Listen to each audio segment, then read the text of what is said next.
Hello everyone, how are you doing? This is MD Tech here with another quick tutorial. In today's tutorial, I'm going to show you guys how to resolve if you're coming across an issue with your Windows update, or particularly when you're trying to start or restart your computer, and it's giving you these options to update and shut down or update and restart.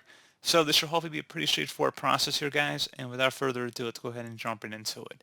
So basically, it just means it wants you to update and shut down or update and restart your computer. So if you have the option when you open up the search menu and you right click on the power icon or select the power icon and it says update and shut down or update and restart, go ahead and select that option. Just go ahead and select either or if you are given more than one option there.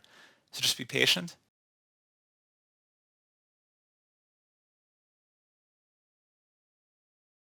The whole purpose is it just wants to install updates onto your system.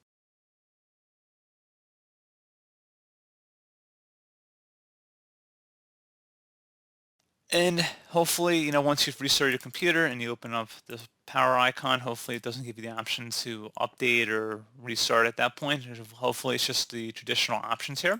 If you're still having a problem, you can attempt to run the Windows Update Troubleshooter. So just go ahead and search for Troubleshoot in the search menu. Best match, or come back with Troubleshoot Settings. Go ahead and open that up. And on the right side, you want to select Other Troubleshooters. And then underneath Most Frequent, select the Windows Update Troubleshooter and the Run button.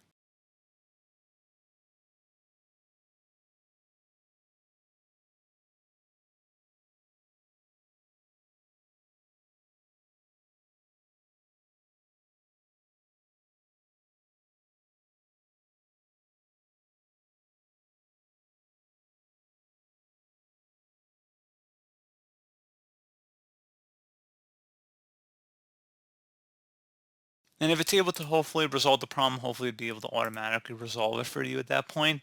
You may also want to consider checking for updates as well as restarting your computer once again, and hopefully that issue should have been resolved. As always, thank you guys for watching this brief tutorial. I do hope I was able to help you out, and I do look forward to catching you all in the next tutorial. Goodbye.